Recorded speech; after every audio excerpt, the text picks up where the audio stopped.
Baxter here from Misfit Island, and today we're talking about authenticity. One of the biggest challenges anyone has, especially when they step into a new role, is how to bring their whole self and their authentic self to that role. Typically, you've gone through a fairly rigorous process of being hired, and so you certainly come in having demonstrated your experience and your skills, and probably a little bit of your personality. But most of us are influenced by the environment we're in. In fact, that is part of what has shaped us to be the person we are. We have certain tendencies that we're born with, and we develop more as we grow up. And then we are influenced and shaped by where we've lived and who we've interacted it with and the books that we've read. And so by the time you show up for your first day of work, you may have already gone through some micro transitions in anticipation of what the job might be or in anticipation of what is expected from you. Perhaps you've even grown just from the books or news cycle that you've been watching. And so by the time you now show up at this work, it's a little bit different than when you weren't even sure if you got the job, or the excitement you felt when you got that offer and actually accepted the job. It's weeks, days, who knows? You show up and you look around and you get the feel of the environment. I'm no longer trying to establish myself as I could work here.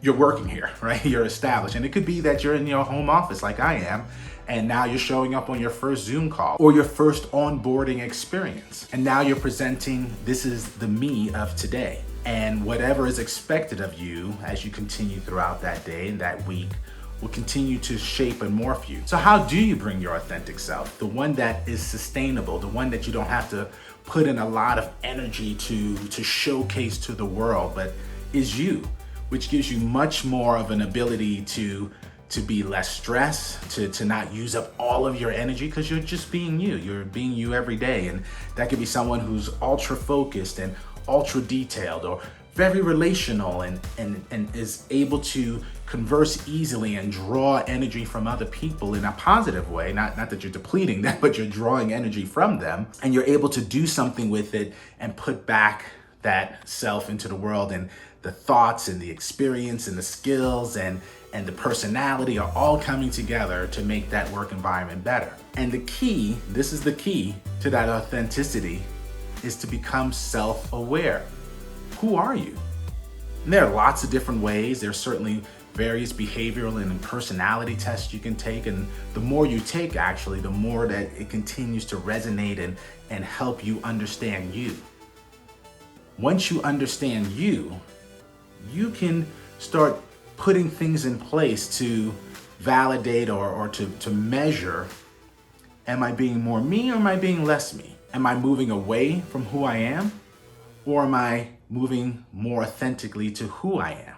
As you continue to separate this is what the world wants from me, to embracing this is who I am and this is what I have to offer, like it or not, right? It's one of those things that you will be able to do better work. You will be able to evaluate what is pushing me away from me. And in some cases, to be fair, you may decide, I don't really like this about me, and go through healthy changes. I'll be vulnerable. I wish I exercised more. I wish that I had a more fit body, not for anybody else, but for me. I would just like that for me. I would like to look in the mirror and go, I feel healthy because I look fit. And that's not necessarily something that someone else from the outside might look and go, that's healthy, that's not healthy. That's not something that someone may look at themselves and who knows what they're dealing with. Forget all of that. This is for me. This is not for someone else to take on and say they need to do this. I, for me, want to be more healthy. I evaluate, measure part of that health by looking in the mirror and say, am I more in shape or am I less in shape? And when I'm less in shape, it's an indicator to say, yeah, maybe you're not making all the right choices. Doesn't make me a bad person.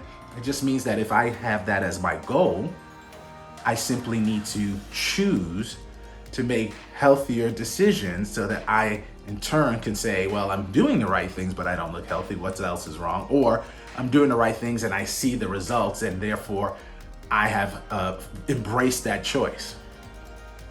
But whether I show up very healthy and very fit or not probably doesn't impact my work. At least it could if I was a bodybuilder or a trainer. But for me, that would be something I would want to pursue. And so authentically, I'm like, okay, I want to make better choices and I want to be fit.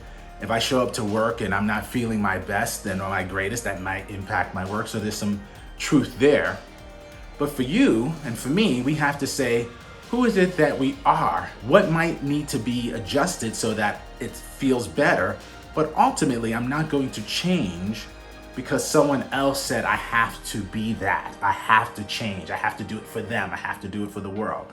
If I'm not bought in, I'm not bought in. And therefore, I would be wasting my time, energy, and probably too much investment in the wrong things to try to get to some ideal or someone else's description or, box that they want to put me in.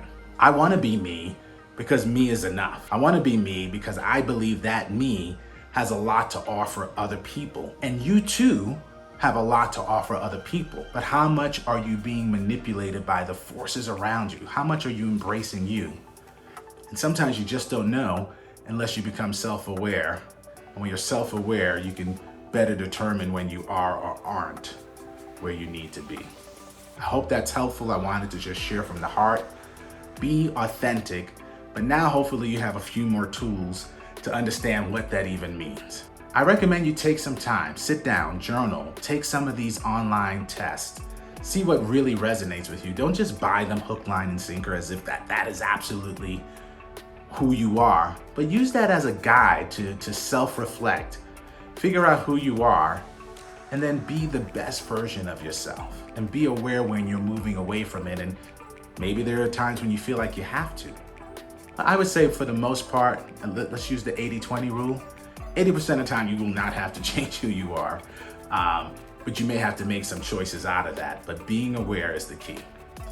Look forward to talking to you next time. Subscribe to the channel. Don't miss another video. Put the notifications on. We'd love to have a dialogue with you in the chat. So let's make that happen. We'll talk to you soon.